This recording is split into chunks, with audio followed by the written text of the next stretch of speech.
So Limpopo stays under a red level 10 warning as 4 days of heavy rain flood roads and isolate villages. The damage has overwhelmed provincial resources, prompting urgent national government intervention. Just yesterday, President Cyril Ramaphosa and the Limpopo Premier assessed the situation on the ground. And I'll get an update from Limpopo Premier Dr Phophi Ramathuba, who joins us now. Dr. Ramathuba, thank you so much for the time, Premier. Really appreciate it.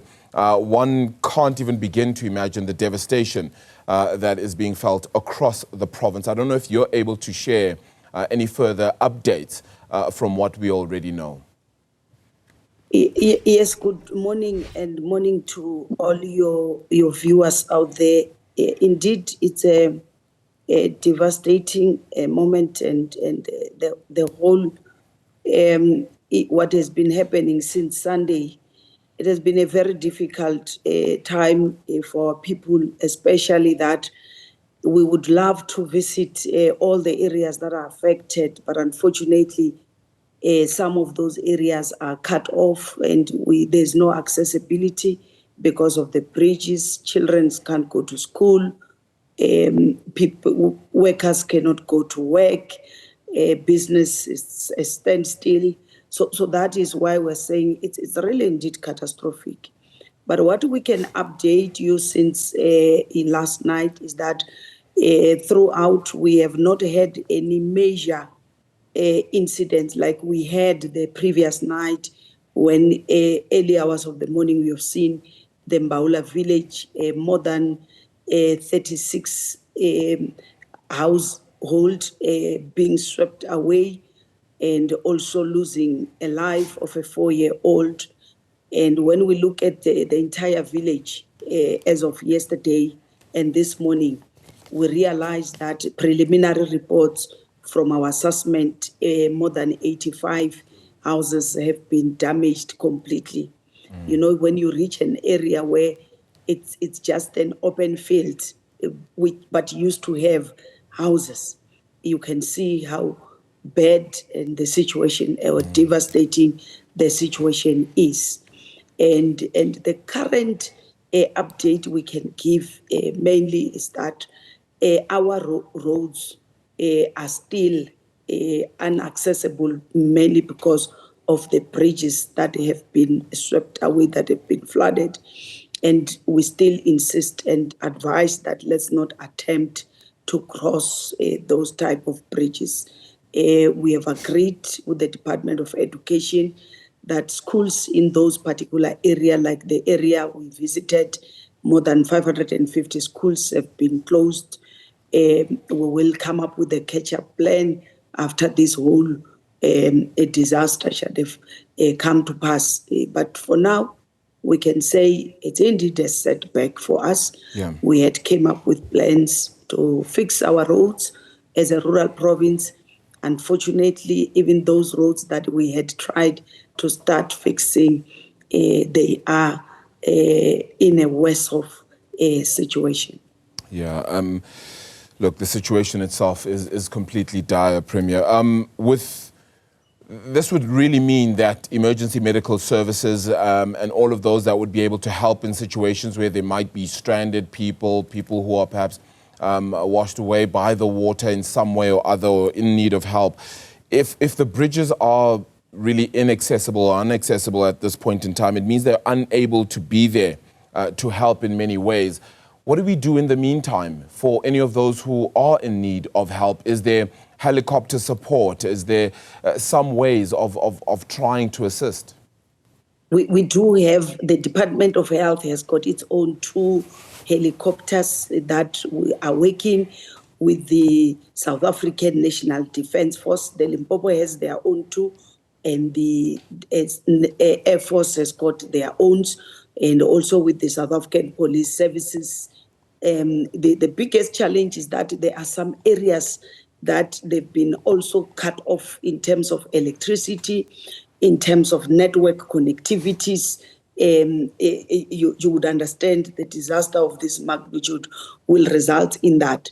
There are stories that we are hearing for women who are in labor, and there are those that have been able to be assisted by fellow women in the communities, which we want to really appreciate what we see our people coming together to say where it comes to a dire need, they come together and come up with the ways on how they can be able. A child was delivered yesterday through the help of a community healthcare worker within that particular village, and she was sharing with me the story. Yeah. There was nothing they can do because there is no bridge, and they could not even have network connectivity to can contact us. But where they are able to contact us, we are dispatching our helicopters to go and make those interventions. Yeah, one imagines how difficult that would certainly all be too. Premier, are you able to share then, with the conversation having been had yesterday with President Cyril Ramaphosa also being in the province, as you were with him yesterday, how difficult would it be then from here on to declare this a disaster? What needs to be met in order to declare this a disaster? Because that means that more resources would be allocated to this to ensure that not more lives are lost, not more infrastructure is broken down, or at least in the fixing process, there's a lot more issued forward. How do we get this to be called a disaster? Is Arabile, what usually happens is that when you have a disaster of this nature, as a province, because we have got our own provincial disaster management team, we met, the technical team met, led by the MEC immediately on Tuesday afternoon, and later in the evening, the Premier convened all the mayors, executive mayors, all the MECs, and each department was expected by 12 o'clock to submit a report in terms of the preliminary assessment that have already been done.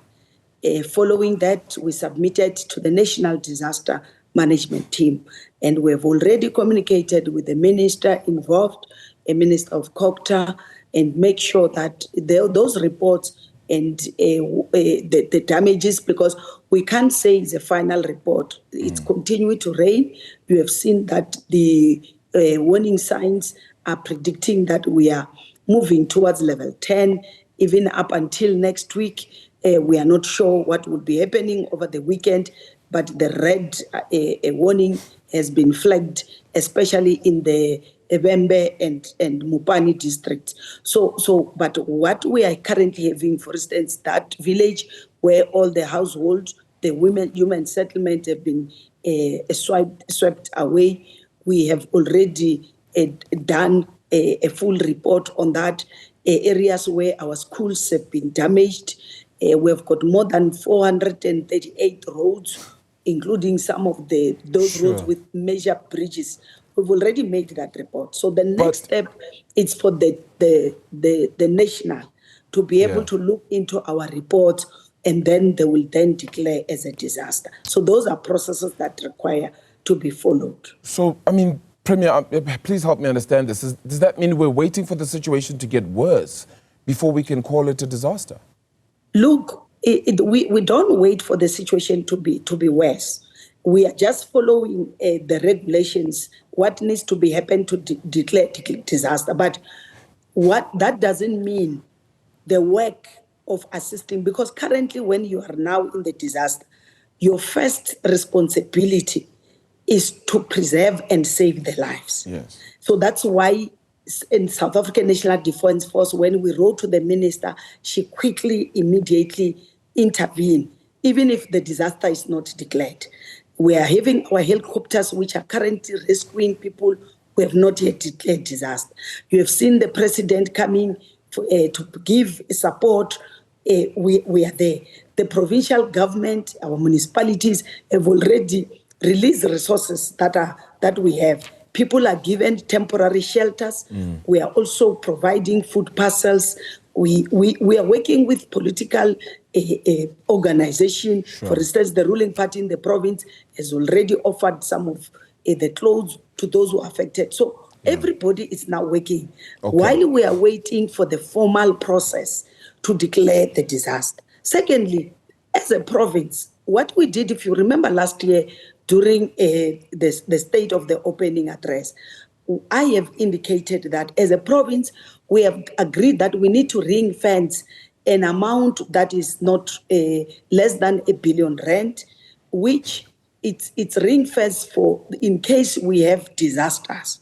So that is a money which belongs to the Limpopo province, so that where we need emergency, we should be able to tap from that particular budget while we are waiting for the disaster to be declared. So is that to state categorically that there is R1 billion at the very least awaiting any kind of, awaiting the situation to end so that you're able to rebuild, but also being used in the assistance of all those that need it right now? So it's R1 billion in the kitty at present. That we have, and we will do it on an annual basis. The year we don't have a disaster, because it's coming from our own equitable share, we'll be able to ring fence every year to assist, because we know waiting for the processes from national sometimes can take a lot of time. Yeah. And then we are saying, immediately when the disaster, like now you can't start to rebuild the bridge. What we are doing is that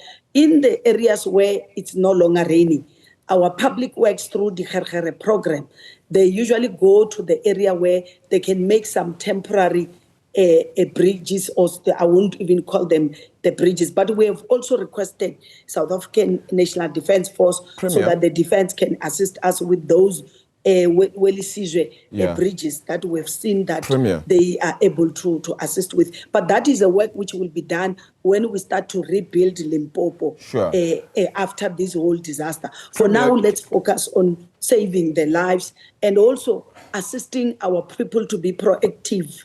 Because like now, when the prediction is saying we're level 10, we are appealing those who have built in a dangerous area, in the wetlands.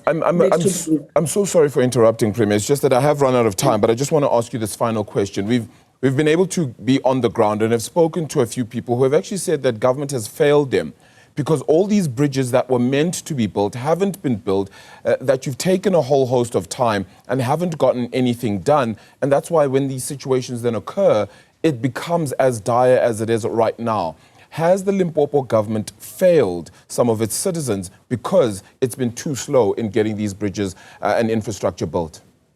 Arabile, what I can tell you is that you remember last year when the 7th administration came in, we indicated we've got a huge backlog, especially in terms of our roads, which then will include the bridges. And we were upfront. Even last year, we have requested the defense. We already had a meeting with them, coming with the plans to do that. Unfortunately, when the disaster came, we had not yet. It's going to be very difficult to finish or complete all the bridges just in one financial year. What we can indicate is true, the backlog, which require more resources. You would remember I said Limpopo has got 21,000 kilometers of road radius. And out of those, more than 13,000 of them are either muddy and they are not tarred, they are not paved. Therefore, we only have got around 6,000 plus kilometers, which are either tarred or paved. So now, to build all these bridges in 1 year, it will require us more than 300 billion. So hence we're saying year in, year out. Towards the end of last year, we launched 21 projects, which were looking at bridges and even the roads. Unfortunately, some of those are the ones that I'm saying it's a setback, because we were starting this project of rebuilding Limpopo or catching up with the backlog. The people are correct that sometimes the delay that happened in concluding the infrastructure in terms of the roads, it would unfortunately when the disaster comes worsen the situation. But that doesn't mean that if the disaster would happen, even the bridges that were built well for and it has been there for quite many years, unfortunately this particular disaster has been able to damage even those ones. I can tell you, and I can attest, because hence we are saying it's a catastrophe. Yeah. Look, Premier, the hope here is that it's not just about, just your administration and the 7th administration. I know that's where you hold account, but it's really just years of this being the case. And that is why people feel let down, because it's not just you, it's not just now. We're talking about a history of the similar situation. I know that you do have a briefing as well at 11 a.m. We will be looking out for that and to hear more from you. Appreciate your time and really commiserate with all the devastation really happening in and around the province as well. We'll be keeping in touch and following that story. That's the Premier of Limpopo, Dr. Phophi Ramathuba.